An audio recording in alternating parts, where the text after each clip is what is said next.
자, 인사드리겠습니다. 예. 안녕하십니까. 예, 반갑습니다. 이제 약속대로요, 지난번에 이제 못 끝냈던 부분, 이어서 한번 제가 좀 영상으로, 남겨드리고요, 좋은 결과 있으시길 기원합니다.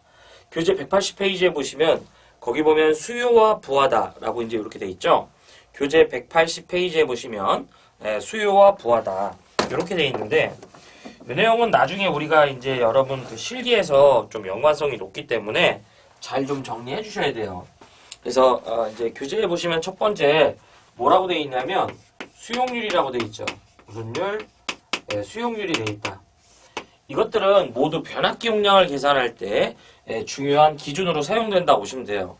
이때 수용률은 최대 전력을 우리가 아는 요 최대 전력을 무엇으로 나눠주냐면 설비 뭘로 나눠준다? 용량으로 나눠준 다음에 요거를 백분율로 표현한 값이 되겠다 라고 보시면 돼요. 공식 문제, 계산 문제인데 이때 여기서 이제 수용률은요, 실질적으로 우리가 뭘 말하냐면 원래 FM대로 보면 얘는 상수고요. 그 다음에 이 설비 용량도 우리는 상수라고 보시면 돼요. 설계상에서 결정되는 값이거든요. 이때 우리가 말하는 설비 용량은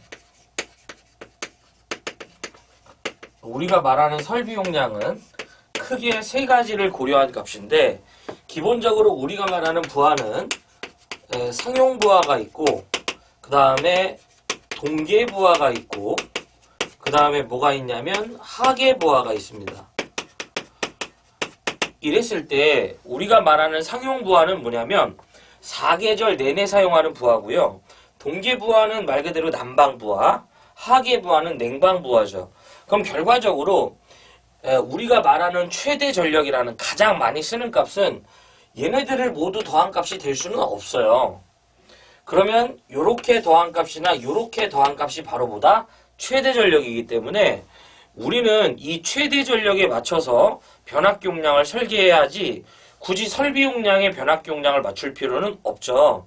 그래서 이때 이 최대 전력을 구하고자 하는 뭐가 된다? 계수가 되는 거죠. 그럼 우리가 아는 최대 전력은 설비 용량에다가 뭘 곱하면 된다? 수용률을 이렇게 곱해서 얻을 수 있네요. 그러면 이 값을 통해서 우리는 뭘 결정한다? 변압기 용량을 결정하는 거죠. 굳이 이렇게 다 더한 값이 걸리지 않을 걸 알기 때문에 여기에다 변압기 용량을 맞출 필요는 없다, 이런 뜻이고요. 두 번째가 거기 보시면 뭐라고 되어 있냐면 부등률이라고 되어 있습니다. 부등률.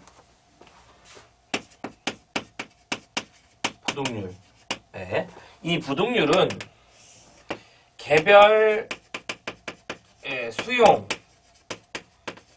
최대 전력의 합이에요. 개별 수용 최대 전력의 합을 무엇으로 나눠주냐면 합성 최대 전력으로 나눴다라고 보시면 됩니다. 합성 최대 전력으로 우리가 나눈 값이고요. 부등률은 률인데도 불구하고 뭘 한다? 백분율로 표현하지 이제 않습니다. 그래서 이 값은 항상 요조건이 돼야 돼요. 항상 1보다 1과 같거나 1보다 큰 거죠. 예. 그래서 부등률은 항상 요조건을 만족하는데, 이 부등률은 어떨 때 적용하냐면, 변압기는 한 대가 되고요. 그 다음에 다수의 수용가에 변압기는 한 대가 되고 다수의 수용가에 전력을 부담한다는 얘기예요. 전력 부담 시 우리는 뭐가 된다? 부등률을 적용한다, 이런 뜻이죠. 무슨 뜻이냐면 이렇게 우리는 변압기는 한 대가 있는데 이 한 대의 변압기로 A동, B동, C동의 전력을 부담한다, 이거죠. 그러면 이때 A동의 설비 용량과 수용률을 곱한 값을 통해서 A동의 최대 전력, 그 다음에 B동의 최대 전력, C동의 최대 전력을 다 뭐한다? 더한 값이 개별 수용 최대 전력의 합이다, 이런 뜻이에요. 하지만 이때 합성 최대 전력은 뭐냐면 시간 특성이 고려된 최대 전력이라고 보시면 돼요. 우리는 그럴 수가 없어요. 뭐냐면 예를 들어서 제가 A동을 계산해 보니까 100kW가 나오고 B동이 150이 나오고 C동이 200이 나왔대요. 그러면 이때 얘네들을 모두 다 더한 값, 즉 450이 바로 뭐다? 개별 수용 최대 전력의 합이지만 실질적으로 이 최대 전력이 모두 동시간대에 걸릴 일이 없다 이런 뜻이죠. 그래서 우리는 이 합성 최대 전력을 이렇게 바꾸면서 어떻게 한다? 변압기 용량을 결정하는 거죠. 그래서 위에서 보면 이렇게 수용률을 이용해서 최대 전력을 뽑을 때 요때 우리가 사용하는 건 뭐다? 요것은 단독 수용가시예요. 하지만 요때의 경우는 뭐다? 변압기 한 대를 이용해서 뭐한다? 다수의 수용가의 전력을 부담하는 거죠. 이때 우리가 말하는 변압기 용량은 킬로볼트 암페어를 기준으로 하기 때문에 만약에 이 첫 번째 조건으로 변압기 용량을 설계한다면 설비 용량에다가 그 다음에 수용률을 곱한 다음에 여기다가 뭘로 나눠줘야 된다? 바로 역률 코사인 세타로 나눠주셔야죠. 이렇게 만약 이 조건으로 변압기 용량을 선택한다면 변압기 용량은 결과적으로 합성 최대 전력이 되기 때문에 이 합성 최대 전력의 단위가 위치 바꾸면서 킬로와트가 아닌 킬로볼트 암페어라면 개별 수용 최대 전력의 합을 무엇으로 나눈다? 일단 부등률로 나누고요. 여기에 추가적으로 뭘로 나눈다? 역률로 나누어 주셔야죠. 우리가 말한 요건 꼭 기억해 주세요. 코사인 세타는 PA분의 뭐가 된다? P로서 이 PA는 P상 전력을 말하고요. P는 킬로와트를 말합니다. 그럼 결과적으로 킬로볼트 암페어는 킬로와트를 뭘로 나눈다? 역률로 나눠야죠. 그쵸? 그래야지 이 조건이 완성이 되는 거죠. 그쵸? 네. 자, 그 다음에 거기 보시면 부하율 되겠습니다. 부하율. 문제에서 효율이 있다면 효율은 역률과 따라간다고 보시면 됩니다. 역률을 곱하면 효율을 곱하고요. 그 다음에 역률을 나눠주면 효율을 나눠준다라고 보시면 돼요. 자, 거기 보시면 이제 뭐가 있냐면 세 번째 무슨 율? 부하율. 부하율은 평균 전력을 무슨 전력? 평균 전력이라는 값을 뭘로 나눈다? 최대 전력으로 나누는 거예요. 이때 평균 전력이라는 건 우리가 말하는 사용 전력량을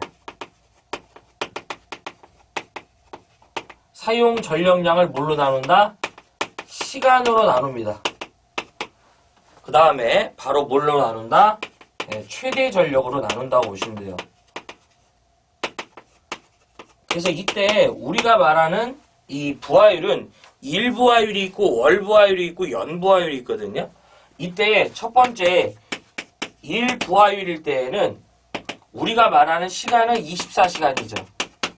그 다음에 두 번째가 월부하율은 한전은 월을 30일 기준으로 하기 때문에요. 24 곱하기 뭐가 된다? 30시간이 되고요. 세 번째가 연부하율이죠. 이것은 24 곱하기 뭐가 된다? 365시간이 되죠. 8760시간이 나오십니다. 그래서 이렇게 하는 거예요. 네. 그래서 이것은 부하를 사용하는 정도를 알 수가 있는데 이 부하율은 1에 가까울수록 좋은 거예요. 그래야지 설비가 모두 유용하게 사용되는 거죠. 이때 여러분들 뭐 여기는 이렇게 돼 있지만 하나 알고 있자. 부하율은요. 부하율을 기준으로 부등률은 비례합니다. 부하율을 기점으로 부등률은 비례해요. 왜 그러냐면 이 여기서 말하는 최대 전력, 그쵸? 사용 전력량을 시간으로 나눈 건데 바로 어제 부하율을 보면 어제 전체 사용한 전력을 24로 나누면 어제 사용한 시간당 평균 전력이 나오죠. 이때 이 최대 전력은 어제 사용한 것 중에 가장 큰 값이에요. 이기 때문에 얘도 시간 특성이 고려돼 갖고요. 요 최대 전력 부분을 합성 최대 전력으로 맞추게 되면 요 조건이 나옵니다. 그 다음에 수용률과는 반비례합니다. 요것도 있으니까 같이 기억하자. 그래서 부분은 비례하고요. 수용률과는 반비례한다. 이렇게 좀 기억해 줬으면 좋겠어요. 그리고 우리가 말하는 거기 보면 손실계수라는 게 있는데 좀 하나 이거는 기본식은 알고 있자 이거죠. 우리가 말하는 H 손실계수는 어느 기간 동안에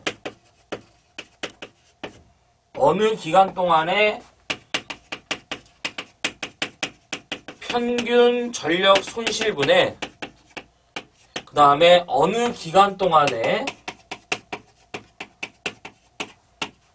최대 전력 손실을 백분율로 표현한 것을 우리는 H 이걸 뭐라고 한다? 손실계수라고 합니다. 이 손실계수를 계산해 보니까 이 조건을 만족한다 이거예요. 밑에 우리가 이 부하율은 항상 뭐예요? 1보다 작거나 뭐예요? 1과 같을 수 있고요. 손실계수는 항상 뭐다? 부하율과 같거나 부하율보다 작다 이런 얘기죠. 또 하나가 부하율의 제곱을 취한 값은 항상 손실계수와 어떻다? 같거나 이보다 작다. 하지만 요놈은 항상 0과 이런 관계를 갖는다. 그래서 여러분들 요거 그냥 이렇게 권총과 쌍권총 사이에 뭐가 있다? 손실계수가 있다. 이렇게 좀 기억해 주면 좋습니다. 특강이기 때문에 너무 깊게 들어가지 마셔요. 이제는 좀 선택을 해야 된다. 그 다음에 거기 보면 세 번째 역률 개선식 콘덴서 용량은 제가 전력용 콘덴서 부분에서 했기 때문에 요거는 넘어가겠습니다. 문제 한번 풀어보겠습니다. 교재 페이지 몇 페이지냐면 183페이지 문제 7번 되겠습니다. 이 지워볼게요. 요 정도는 손실계수는 좀 알고 있어야 돼요. 보시면 부하율이란 우리가 말하는 부하율은 뭐예요? 최대 전력분의 뭐가 된다? 평균 전력의 비를 말하죠. 그래서 정답은 몇 번이냐면 4번으로 볼 수 있네요. 자, 문제 8번. 수전 용량에 비해 첨두 부하라는 건 최대 부하를 말해요. 첨두 부하가 커지면, 즉 최대 전력이 커지면 부하율은 어떻게 된다? 낮아진다. 그래서 정답은 몇 번이다? 네, 1번 되겠습니다.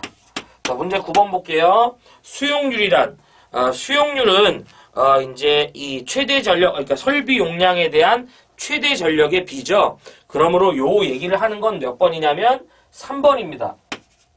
그쵸? 그래서 9번은 3번, 10번 볼게요. 배전계통의 부등률이란 합성 최대 전력분의 개별 수용 최대 전력의 합의 비가 되죠. 그래서 정답은 몇 번이냐면 3번이 그 얘기를 하네요. 네. 넘어가 보겠습니다. 이거는 곱하기 100을 하시면 안 되죠. 자, 그 다음에 11번. 수용설비의 개개의 최대 수용 전력의 합을 합성 최대 수용 전력으로 나눈 값. 뭐예요? 부등률이죠. 그래서 정답은 3번 볼 수 있습니다. 자, 12번. 수용률이 크다, 부등률이 크다, 부하율이 크다. 다 크다는 뜻은요. 이 많이 사용했을 때 쓰지 않는 기구가 별로 없다. 이런 뜻이에요. 그래서 정답은 몇 번이냐면 2번이죠. 전력을 가장 많이 쓸 때 이 쓰지 않는 기구가 별로 없다. 요게 가장 적당한 표현이다. 다 많이 쓰고 있다. 이런 얘기죠. 네. 자, 13번째. 총 설비 용량이 80, 수용률은 75, 그 다음에 부하율은 80일 때 평균 전력은, 그럼 좀 짧게 해볼게요. 지금 부하율은 평균 전력에다 뭐가 된다? 최대 전력이거든요. 문제에서 물어본 건 뭘 물어봤어요? 평균 전력이니까 부하율에다가 뭘 곱한다? 최대 전력인데 우리가 말하는 최대 전력은 설비 용량에다 뭘 곱한다? 수용률을 통해서 얻을 수 있죠. 그러면 부하율이 지금 몇 프로냐면 0.8이고요. 저는 100을 나눠서 시작할게요. 설비 용량에다 수용률을 곱하면 이제 80 곱하기 뭐가 된다? 0.75 가시면 되겠죠. 해서 두드리면 얼마 나오냐면 얘가 48kW가 나온대요. 이렇게 하시면 됩니다. 항상 물어보는 걸 이제 이 기억을 하면서 바꾼 상태에서 뭐가 없는지, 뭘 어떻게 구해야 되는지를 판단하시는 게 좋습니다. 14번 볼게요. 어떤 구역에 삼상 배전선로에 이제 전력을 공급하는 변전소가 있답니다. 자, 이때 이 변전소의 설비의 부하는 전등이 2000kW, 동력은 3000이고요. 수용률은 각각 순서대로 0.5, 0.6이랍니다. 변전소에 공급되는 최대 용량은 마지막 단위 보세요. 몇 킬로볼트 암페어네요. 이때 배전선로의 손실은 전등과 동력이 모두 10%이며 이 동력의 역률은 모두 0.8이고 이들의 부하의 부등률은 1.25라고 합니다. 그러면 이건 뭘 물어본 거냐면 자, 우리가 말하는 부등률이 주어졌기 때문에 합성 최대 전력을 물어봤는데 이 합성 최대 전력의 단위가 킬로볼트 암페어죠. 합성 최대 전력은 개별 그냥 짧게 쓸게요. 개별 수용 최대 전력의 합을 뭘로 나눈다? 부등률로 나누는데 아까 말씀드렸죠? 단위가 킬로볼트 암페어 하면 여기에다 뭘 곱해야 된다? 역률이 이렇게 들어가 주셔야 되고요. 나는 이 부분에 대해서 손실까지 더 고려해 주는 거죠. 그러니까 여기에다가 손실까지 더 잡아 주셔야죠. 그러면 잡아 넣어보면 우리가 말하는 최대 전력은 설비 용량과 수용률이죠. 전등의 경우는 설비 용량이 얼마냐면 2000이었고요. 그 다음에 수용률이 0.5죠. 그 다음에 동력의 경우는 3000이고요. 그 다음에 이제 수용률이 얼마다? 0.6 되겠네요. 부등률은 얼마냐면 1.25고요. 부하의 역률이 모두 얼마래요? 0.8이래요. 여기에다가 10%의 손실을 고려한다는 얘기는 요게 1이기 때문에 여기에 1.1을 이렇게 잡으시면 되겠죠. 그래서 두드리면 3080이 나와요. 그래서 정답은 얼마다? 이제 2번 되겠습니다. 이렇게 하는 거예요. 15번 연간 전력량이죠. 무슨 전력량? 연간 사용한 전력량이네요. 이때 요것을 연간 최대 전력이 W인 경우 연부하율이네요. 위에 식이 있네요. 그러면 지금 연간 사용한 전력량을 2라고 했고요. 연이니까 시간은 24 곱하기 얼마나? 365가 되고요. 연간 최대 전력이 W네요. 그럼 이렇게 하면 분모 분자가 돼서 결과적으로 8760의 W는 2와 같네요. 그래서 정답은 몇 번이다? 4번 볼 수 있네요. 그래서 정답은 4번 1 되죠. 그 다음에 16번 설비 용량이 각각 75, 80, 85인 부하가 있다. 수용률이 얼마래요? 이제 60%라면 최대 전력은 그러면 우리가 말하는 최대 전력은 설비 용량에다 뭘로 구할 수 있다? 수용률로 곱할 수 있으니까 수용률이 다 같은 거죠. 그러니까 75 플러스 80 플러스 85에다가요. 0. 뭐 한다? 6 하시면요. 1, 4, 4가 나온답니다. 나머지는 계산기가 해주니까요. 정답은 1번 볼 수 있네요. 이렇게 17번 보겠습니다. 예. 어떤 건물의 총 설비의 부하의 용량이 850kW고요. 수용률은 60%이다. 이때 변압기 용량을 물어봤네요. 밑에 지금 우리는 부등률이 없기 때문에 단독 수용가로 보는 거죠. 그러면 우리가 말하는 최대 전력에다 맞출 건데 단위가 킬로볼트 암페어죠. 그러면 우리가 말하는 이제 이 총 설비 용량이 얼마예요? 850이고요. 그 다음에 수용률이 얼마다? 0.6 되겠네요. 그쵸? 그 다음에 여기에다가 우리가 뭘로 나눠줘야 된다? 요놈 단위가 킬로와트이기 때문에 킬로볼트 암페어로 표현하려면 역률로 나눠줘야죠. 그러니까 역률이 지금 얼마예요? 0.75 이렇게 보시면 되겠네요. 그래서 계산기 두드리면 680. 그래서 정답은 얼마가 된다? 몇 번이다? 3번으로 볼 수 있습니다. 자, 그 다음에 이거 좀 지워볼게요. 18번 보겠습니다. 네, 실기 문제랑 상당히 유사해요. 이런 식으로 주어집니다. 15만 4,000V에 6.6kV에 5,000kV 암페어의 삼상 변압기 한 대가 시설된 변전소가 있다. 이 변전소에 6.6kV 각 배전선에 접속된 부하 설비의 표가 이렇게 되고요. 부등률이 1.17이래요. 최대 전력을 물어봤네요. 변전소에 걸리는 최대 전력. 합성 최대 전력을 물어본 건데 합성 최대 전력은 개별 수용 최대에다가 뭘로 나눈다? 부등률로 나누면 되죠. 여기서는 역률의 개념에 대해서는 볼 필요 없습니다. 왜냐하면 킬로와트로 물어봤기 때문이죠. 자, 그러면 부하 설비를 보면 A 배전선에 보면 부하 설비가 4716에 24니까 수용률이 0.24죠.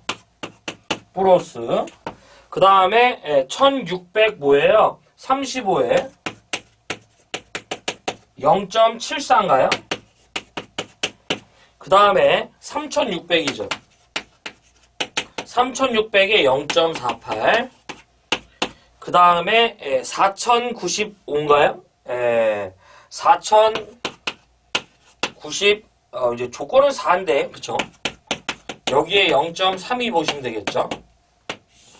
그래서 요거를 뭘로 나눈다? 부등률로 1.17로 이렇게 나누면 두드리면 대략 4598 정도 나와서 정답은 3번으로 볼 수 있습니다. 이렇게 푸는 거예요.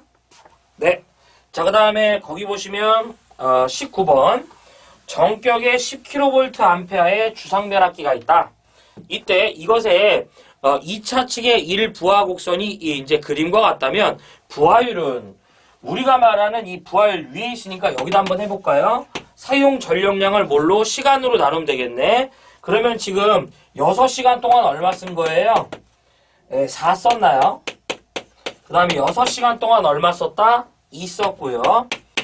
6시간 동안 얼마 썼다? 4 썼고요. 그 다음에 6시간 동안 얼마 썼다? 8 썼네요. 이것을 뭘로 나눈다? 시간 24로 나누면 되죠? 그 다음에 이때 가장 많이 쓴 값이 얼마죠? 지금 8이네요. 그림상. 그래서 이때 곱하기 100을 하시면 두드리면은 56.25 되겠다. 그래서 정답은 몇 번이다? 여러분들 3번 볼 수 있죠? 이렇게. 그래서 정답은 3번이다. 그 다음에 이제 20번 보겠습니다. 배전선로의 부하율이 F라고 하였을 때 손실계수죠. 아까도 말씀드렸지만 권총과 그 다음에 쌍권총 사이에 뭐가 있다? 손실계수가 있다. 그래서 정답은 몇 번이다? 3번 볼 수 있네요. 21번 보겠습니다. 배전선로의 손실 경감과 관련이 없는 거죠. 거기 보면 접지는 안전 때문이지 손실과는 관련이 없어요. 2번입니다. 넘어가 보겠습니다. 자, 22번 볼게요. 설비 용량이 900이고요. 부등률이 얼마다? 이제 1.2, 수용률이 50% 있을 때 합성 최대 전력을 물어봤네요. 그래서 우리 22번이죠. 우리가 말하는 합성 최대 전력은 개별 수용 최대 전력의 합을 부등률로 나누네요. 우리가 개별 수용 최대 전력의 합은 설비 용량과 수용률을 통해서 얻을 수 있는 거예요. 설비 용량이 900이고요. 수용률이 지금 0.5고 부등률이 1.2 되겠습니다. 두드리면 375. 그래서 정답은 몇 번이다? 2번 볼 수 있고요. 자, 23번. 최대 전류가 흐를 때 그때의 손실이 얼마가 되냐면 여러분들 최대 전류가 흐를 때 그때의 손실은 50이래요. 최대 전력 손실이죠. 부하율은 50%고요. 이 전선로의 평균 손실은 단 배전선로의 손실 계수는 0.38이다. 23번 보시면 아까 말씀드렸듯이 우리가 말하는 손실 계수는요.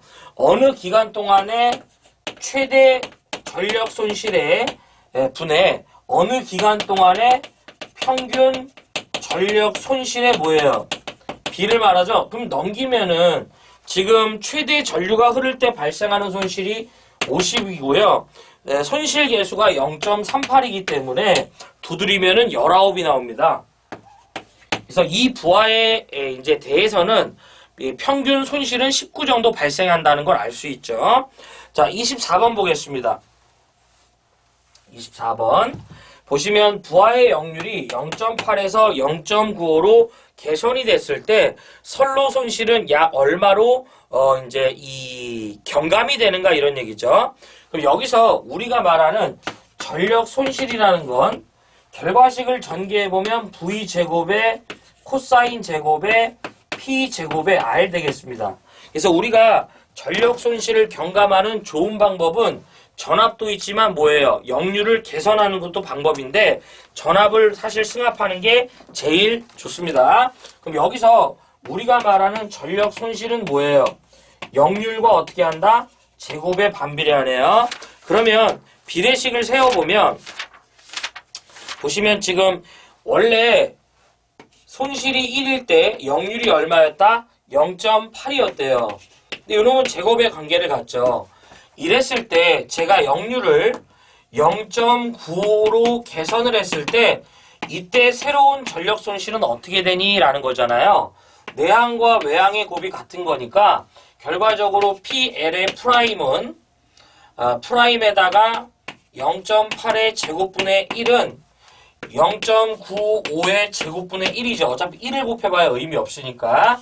그러면 전력 손실은 0.95의 제곱분의 1에다가 0.8의 제곱해야 되죠. 물론 이제 위로 연 다음에 같이 제곱시켜도 되죠.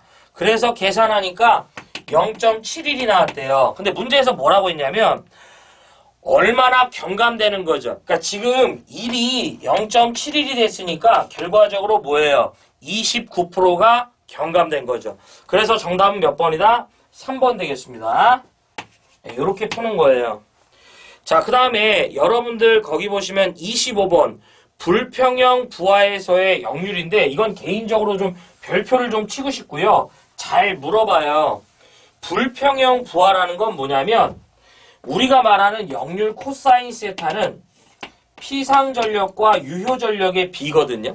근데 불평형 부하라는 건 뭐냐면 지금 서로 다른 유효전력과 서로 다른 이제 서로 역률이 다른 부하가 있다 이런 얘기죠. 그럼 여러분도 아시다시피 이때는 우리가 어떻게 구하냐면 유효분은 유효분끼리 더해서 제곱 씌우고 무효분은 무효분끼리 더해서 제곱 씌운 다음에 루트 씌우고요. 당연히 유효전력이 합의되는 거죠. 그러니까 이 표현을 한 게 뭐냐면 일단은 역률을 물어보면 분자는 유효전력이 올라가야 되고요. 이것은 우리가 벡터합이 되는 거죠. 산술합이 아니라. 그래서 정답은 몇 번이다? 4번 되겠습니다. 25번 잘 나옵니다. 요거는 여러분들 꼭 잘 보셨으면 좋겠습니다. 그 다음에 이제 보시면 나머지 26번에서 30번의 경우는 전력용 콘덴서 문제이기 때문에 저는 넘어가고요. 31번 보시면 이게 3장에서 말씀드렸죠. 우리가 역률 개선용 콘덴서 용량을 계산하는 방법. 이제 1번 보시면 옥내배선의 지름을 결정할 때 가장 중요한 요소. 우리가 전선의 굵기를 결정할 때 가장 중요한 요소. 허용전류, 기계적 강도, 전압 강한데 이 중에서 제일 중요한 건 누구다? 허용전류죠. 그래서 정답은 몇 번이다? 2번 되겠습니다. 그 다음에 32번. 요것도 제가 앞서 8장에서 정리해드렸고요.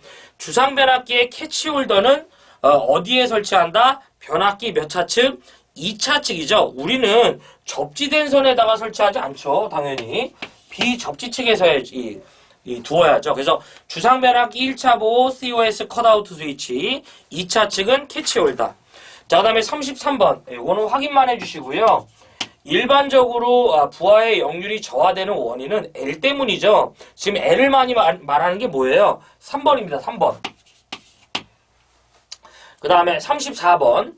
100V의 수용가를 220으로 승합했을 때 특별히 교체하지 않아도 되는 건데 우리가 전선의 단면적은 전압의 제곱에 비례하기 때문에 거기 보면 전선 교체는 할 필요가 없었어요. 그래서 정답은 2번이죠. 그래서 예전에 여러분들 제가 어릴 때만 해도 110V를 사용했는데 이때는 우리가 이 전선 교체를 하지 않았죠. 35번 22,900V 배전선로의 보호협조 순서가 아닌데요. 리크로저, 섹션라이저, 라인 퓨즈를 얘기하고요. 여기서 이 아무 말이 없는 놈 누구예요? 2번 인터럽터 스위치고요. 이 라인 퓨즈가 컷아우트 스위치를 말합니다. 그래서 1번, 3번, 4번 맞는 얘기예요. 그래서 이게 바로 뭐가 되냐면 이제 이 보시면 10장에 대한 내용의 문제가 되고요. 바로 11장으로 넘어가겠습니다. 챕터를 이렇게 이제 배전선로의 전압 조정 방법이라고 해서 좀 이제 뒤로 띄워놨는데 이 자체를 그냥 물어봐요. 송전선로가 아닙니다. 배전선로의 전압 조정법 되겠습니다. 첫 번째가 변압기 탭 변환 방식이에요. 첫 번째가 변압기 탭 변환 방식이 되고요. 두 번째가 거기 보면 승합기에 의한 방식이에요. 무슨 기? 승합기에 의한 방식. 결론적으로 단권 변압기를 이용하는 겁니다. 승합기에 의한 방법이 있고요. 마지막 세 번째가 유도 전압 조정기에 의한 방식이 있습니다.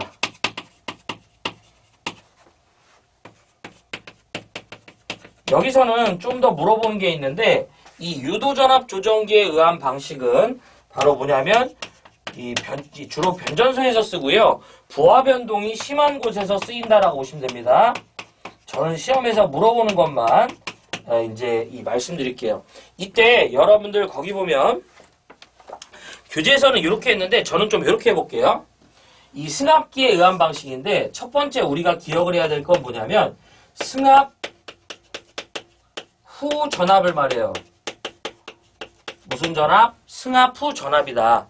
이 승합 후 전압을 책에서는 E2라고 표현했는데 이때 E2는 E1에 1 플러스 스몰 E1에 스몰 E2라고 표현할 수 있습니다.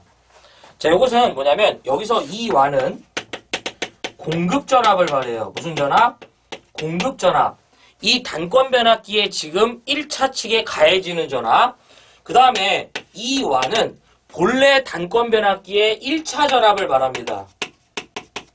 요거는 제가 문제를 풀면서 요게 어떤 건지를 말씀드릴게요. 그 다음에 E2는 바로 뭘 말하냐면 이 단권 변압기의 2차 전압을 말합니다. 자, 두 번째가 뭐가 되냐면 승합기 용량이라고 그래요. 무슨 용량? 승합기 용량. 승합기 용량 P는 단권 변압기 2차 전압에다가 2차 측에 흐르는 전류로서 구할 수 있어요. 자, 그러면 우리가 아는 단권 변압기는 이렇게 1차와 2차로 권선이 구성된 이권선 변압기를 여기를 이었다라고 보시면 됩니다. 그럼 예를 들어서 여기가 3000이고요. 여기가 200이라 가정해 볼게요. 그러면 저 그림이 이렇게 나오는 거예요.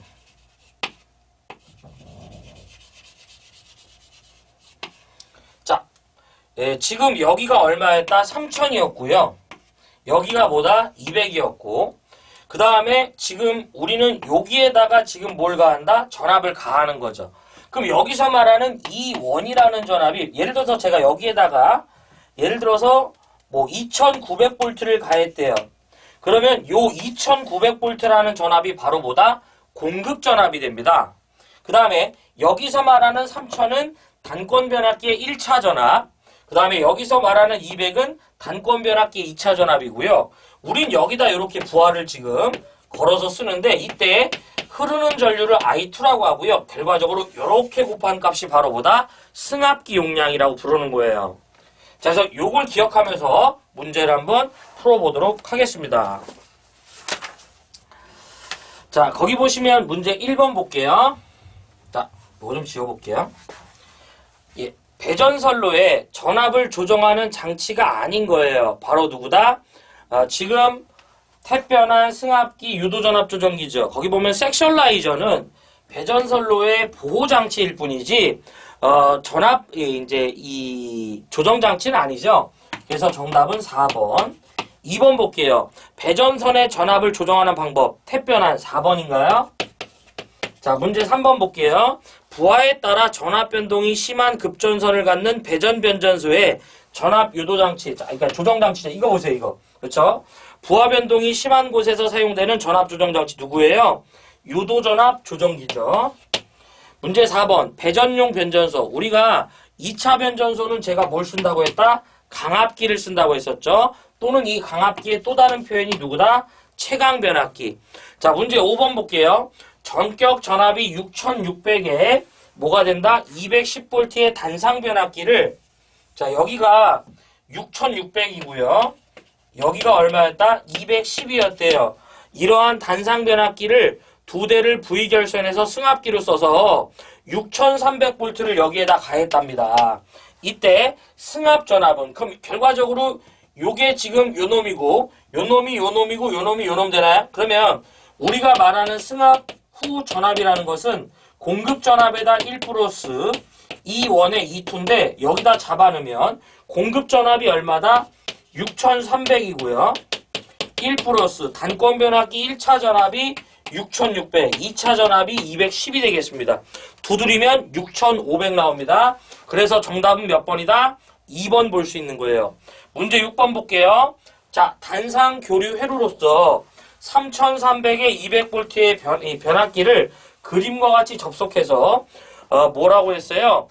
60kW의 역률이 0.85인 부하를 공급하는 전압을 상승시킬 때 몇 kVA의 변압기를 택하면 좋은가? 이때 A, B 사이의 전압은 3000이다 라는 얘기네요. 무슨 뜻이냐면 지금 여기가 얼마였냐면 3300이었고요. 여기가 220이란 얘기인데 여기에다 얼마를 가하고 있다? 3000V를 가한다 이런 뜻이죠. 그럼 이때 얼마의 승합기에 이제 것을 쓰면 되냐인데 여기서 우리는 I2를 구해야 됩니다. 문제는 이 I2를 구하려면 승합 푸전압 바로 여기 전압을 알아야 돼요. 그러면 이 식에서 먼저 조건에서 구하면 바로 잡아놓으면 3000에다가 1 플러스 3300에 220을 넣으시면 승합 후 전압이 얼마가 나온다? 3200이 나오죠. 그쵸? 그러면 더 보세요. 우리가 말하는 용량 P는 E2의 I2니까 E2는 바로 나왔죠. 얼마예요? 220. 여기에서 I2인데 I2는 V 코사인 세타분의 P가 되나요? 왜냐하면 지금 부하의 단위가 60kW니까. 그래서 여기가 얼마예요? 3200에다가 역률이 얼마예요? 0.85. 그 다음에 지금 60kW니까 60 곱하기 10에 뭐가 된다? 3승인데 마지막에 킬로볼트 암페어로 물어봤으니까 10에 마이너스 3승을 가시면 두드리면은 대략 5 정도 필요합니다. 4.85 정도 나와서 대략 5 정도 선택하면 문제가 없겠네요. 문제 7번은 여러분들 확인만 해주시고요.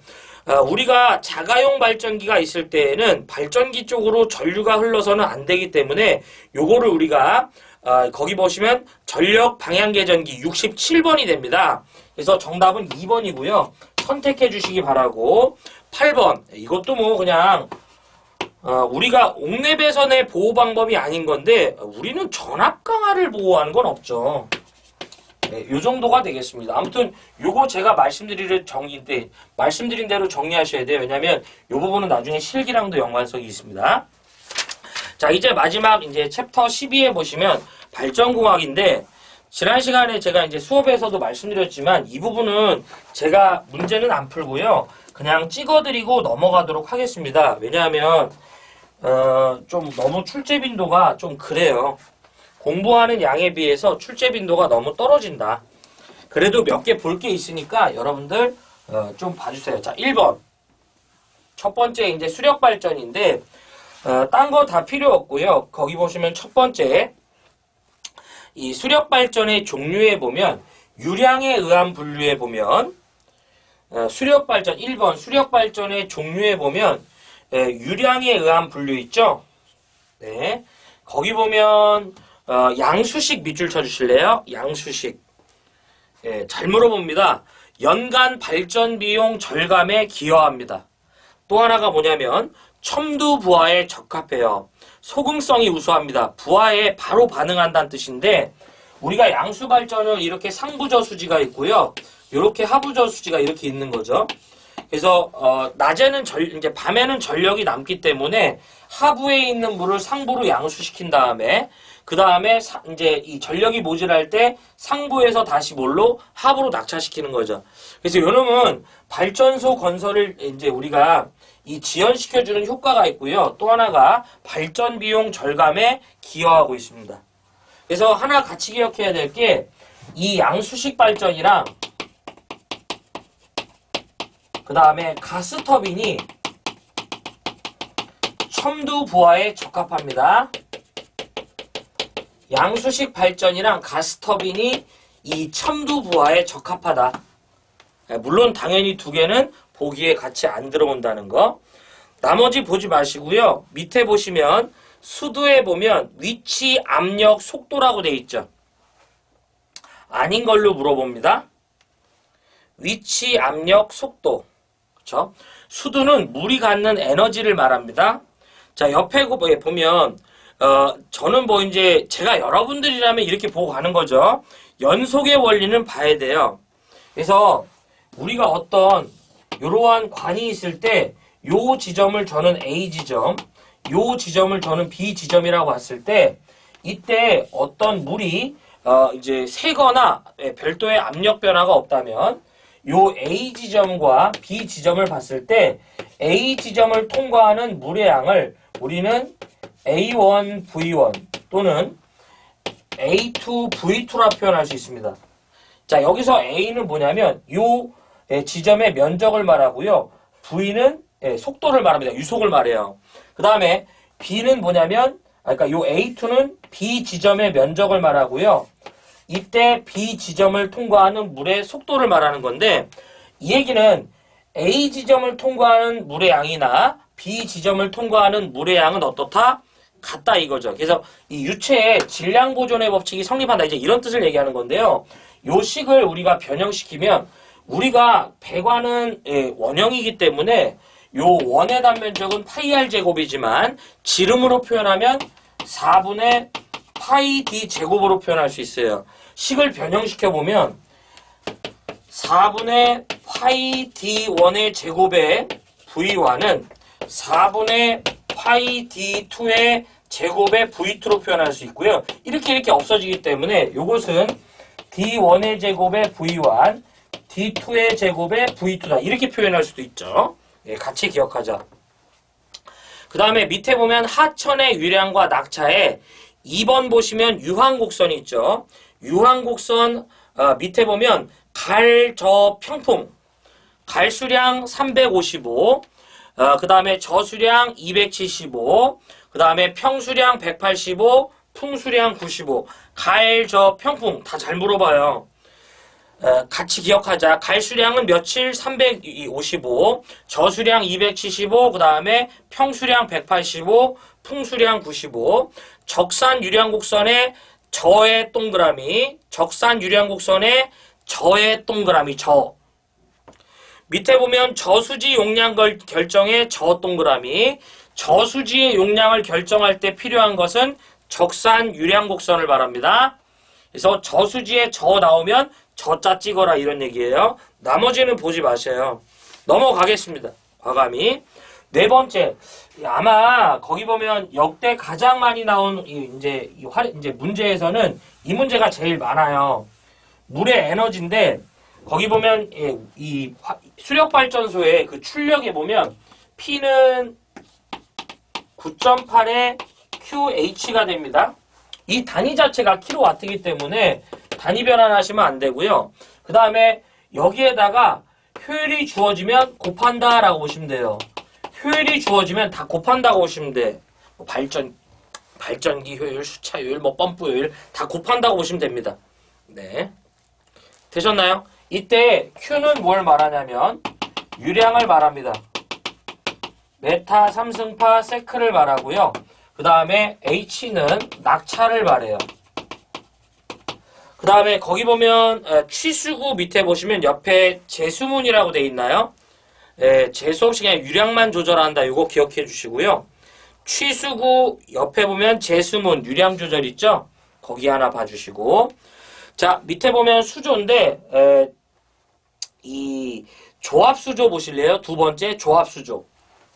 서지 탱크인데 우리가 말하는 조합수조는 옆에 이거 하나만 적어주실래요? 습격작용 흡수, 워터 해머링이라고 하고요. 습격작용을 흡수하고 수압관을 보호한다. 이 두 가지만 보시면 됩니다. 네, 시간이 더 있으면 좀 더 해주고 싶은데. 자, 그 다음에 옆쪽으로 넘어가시면 우리가 보면 특유 속도라고 돼 있나요? 우리가 특유 속도, 유수와 러너의 상대 속도다. 이때 이 특유 속도는 유효 낙차의 4분의 5승에 반비례한다. 요거 하나만 공식 찾기예요. 저는 이제 계산 문제도 있는데 우리가 다 못 잡습니다. 우리가 말하는 특유 속도는 유효 낙차의 몇 분의 5승? 4분의 5승에 반비례한다. 밑에 보면 고낙차, 중낙차, 전낙차인데 모르면 우리가 이제 이제 학에서 모르면은요 펠턴 숫자 찍어주시고요. 전낙차는 기억해 볼 만해요. 프로펠러 기억해 주시고요. 거기에 튜블러 하나만 적을게요. 튜블러 수차 조력 발전에 적합합니다. 다음 중 조력 발전에 적합한 초전압차용 수차가 뭐냐요? 튜블러 수차입니다. 그 다음에 이제 조속기, 여러분들 이제 기억나실지 모르지만 조속기 발전기의 회전수를 일정하게 조절하죠. 평, 배, 서복 이렇게 기억하시는 거죠. 넘어가겠습니다. 그 다음에 거기 보면 8번째 공동현상 캐비테이션이죠. 캐비테이션. 캐비테이션을 방지하는 건데요. 거기 보면 장애는 우리가 캐비테이션은 물에 기포가 발생하는 현상인데 이 캐비테이션을 방지하는 것은 특유 속도를 너무 높게 잡으면 안 됩니다. 이게 식이 있는데 우리가 말하는 특유 속도를 너무 높게 하지 말 것이고요. 너무너무라고 썼네. 너무 높게 잡지 말 것. 너무 높게 설정하지 말라 이런 얘기예요. 그 다음에 흡출고의 높이를 흡출고를 너무 높게 잡지 말 것. 똑같은 얘기예요. 흡출고라고 그래. 흡출고. 예, 드래프트 튜브라고 그래갖고 흡출고라고 하는데 요것은 반동수차에서 유효 낙차를 그러니까 낙차를 늘리기 위한 관입니다.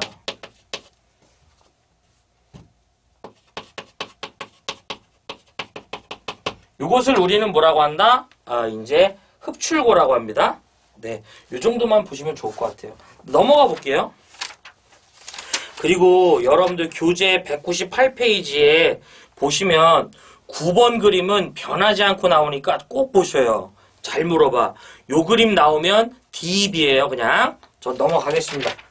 자, 그 다음에 쭉 오셔갖고요. 발전공학에 보면 화력발전인데 네, 거기 보면 여러분들 교재 203페이지죠. 증기 및 급수가 흐르는 순서 절, 보, 과, 터, 복 되겠습니다. 증기 및 이제 급수가 흐르는 순서 평배서복, 절복, 터복.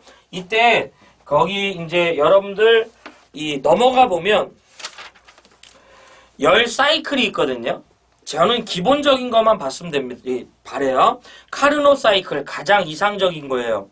그 다음에 랭킹 사이클인데 에너지의 순환 관정인데 등단 기억하시면 됩니다. 그래서 기본적으로 랭킹 사이클은 이렇게 과열기가 있고 보일러가 있고요. 그 다음에 급수 펌프가 있고 그 다음에 여기에 이렇게 터빈이 있고 여기에 뭐가 있다? 발전기가 있고요. 여기 이렇게 복수기가 이렇게 연결됐다 이렇게 보시면 돼요.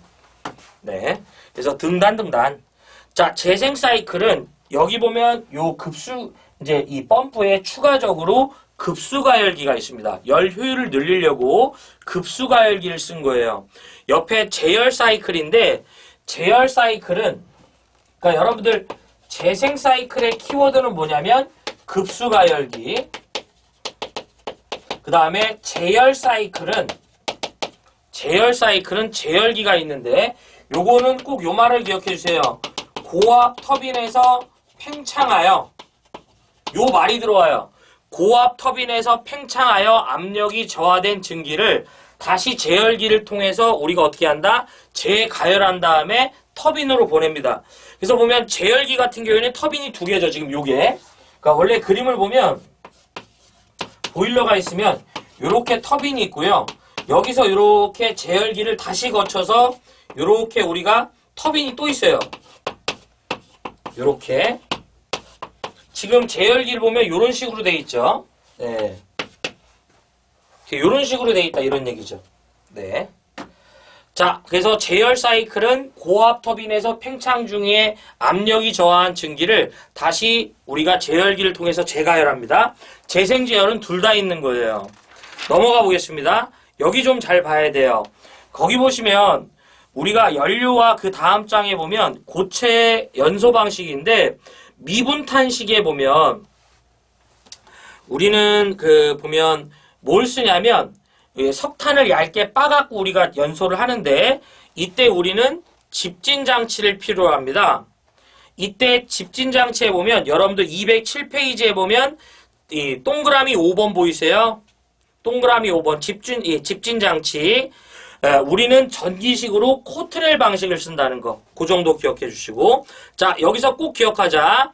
부속 설비에 보면 동그라미 2번에 제열기 있죠? 증기를 가열합니다. 뭘 가열하냐고 물어봐요. 리히터라고 해서 증기를 가열하고요. 절탄기 잘 물어봐요. 이코노마이저. 배기가스의 여열을 회수해서 급수를 가열합니다. 이 가열기를 통과한 배기가스를 회수한 다음에 보일러에 공급되는 온수를 이제 따뜻하게 해주는 거죠, 미리. 그러면 보일러는 그만큼 연료 소모량이 적어지겠죠. 그 다음에 거기 보시면 복수기. 예. 우리가 이 복수기는 터빈을 돌리고 난 나머지 증기를 다시 뭐예요? 물로 만들어서 재사용하는 거죠. 그래서 손실이 가장 크다. 복수기는 손실이 가장 크다라고 보시면 돼요. 그래서 기력발전, 화력발전에서 손실이 가장 큰 부분은 어디냐? 이제 복수기 되겠습니다. 정리를 해드리면 제열기 증기를 가열합니다. 그 다음에 절탄기 배기가스의 여열을 회수해서 급수를 가열하고요. 집진장치 미분탄 방식인데 우리는 전기식으로서 코트렐 방식을 많이 쓴다는 거. 그 다음에 복수기 효율이 가장 그러니까 이제 손실이 가장 큰 부분이라고요. 화력발전소에서. 넘어가 보시면 보일러의 급수의 영량이 아니라 영향이겠죠. 보면 스케일. 이 스케일은 뭐냐면 우리가 이 보일러에 관역 같은 게 형성되는 거예요. 때가 끼는 거고요. 포밍, 거품이고요. 캐리오버는 우리가 보일러에 이제 뭐가 생기냐면 증기를 통해서 불순물이 같이 운반됩니다. 이런 일이 생기는 주된 이유는 바로 뭐다? 이제 급수에 이 보일러에 공급되는 이 물에 불순물이 껴들어가는 거죠. 그래서 스케일 우리가 뭐가 된다? 보일러에 이제 고형물질이 형성된다라는 얘기고요. 포밍, 거품, 캐리오버는 아마 이제 여러분들 불순물이 함께 운반된다. 캐리 이제 이거 기억해 주시면 좋아요. 그 다음에 다 필요 없고요. 저는 거기 보면 화력발전소의 효율 있죠? 별표를 쳐주십시오. 그거는 꼭 기억하셔야 돼.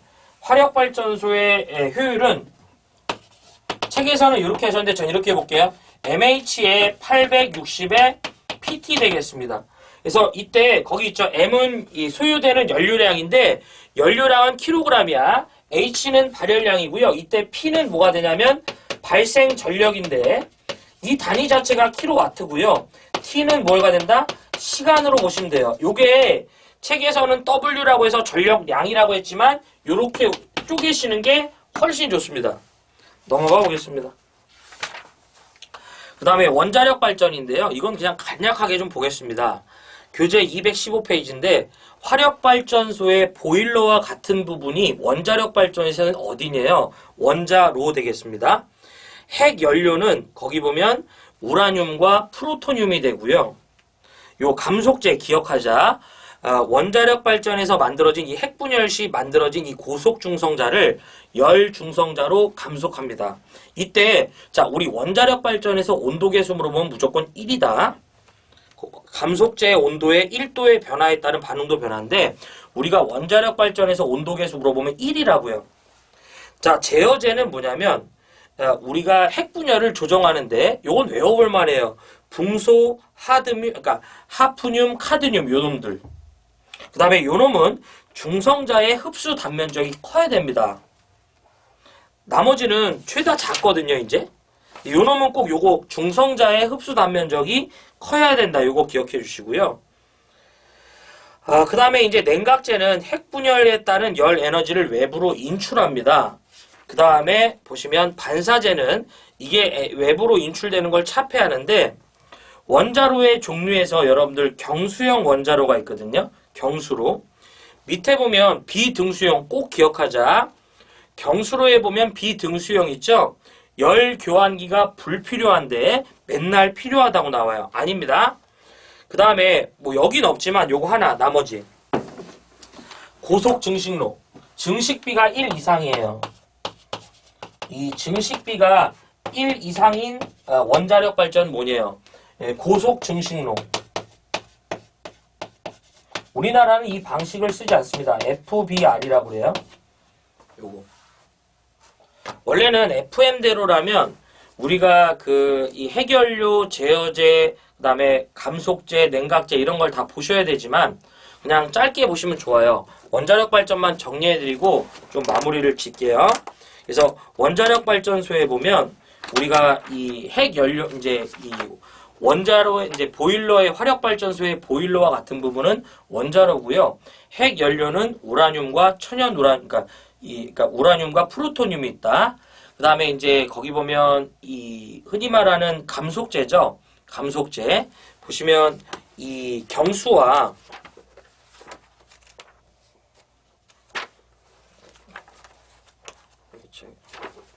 덮어져갖고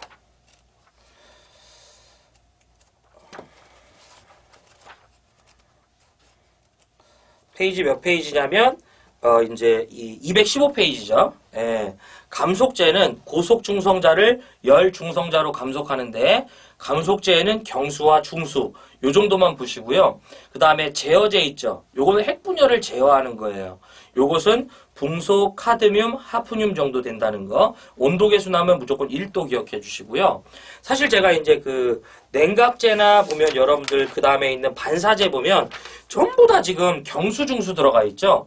그 정도만 딸막딸막하게 기억해 주면 좋아요. 그러니까 핵연료랑 그 다음에 제어제 정도는 따로 기억해 주시고요.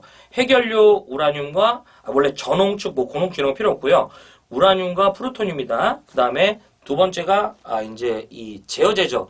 붕소, 하드뮴, 카프뮴이고 나머지 우리가 말하는 감속제, 냉각제, 반사제 전부 경수, 중수 들어가거든요. 그거 기억해 주시고 비등수형 원자로 우리 거기 보면 BWR이라고 돼 있죠. 열 교환기가 불필요하다. 그 다음에 요거 증식비가 1 이상인 놈이 누구다? 고속 증식로 FBR이다. 이 정도 보시고요. 뒤에 있는 부분에 대한 문제를 풀어보셔도 좋지만 저는 좀 이제 그닥이고요. 나와봐야 한두 문제인데, 그래서 발전공학은 그냥 여러분들 이제 이 기출 문제를 푸시다가 그 부분에 대해서만 조금씩 그냥 기억만 해주시는 거를 저는 추천드립니다. 그래서 나머지는 좀 비추예요. 근데 아마 제가 말씀드리는 이 부분에서 대부분 다 해결이 되실 겁니다.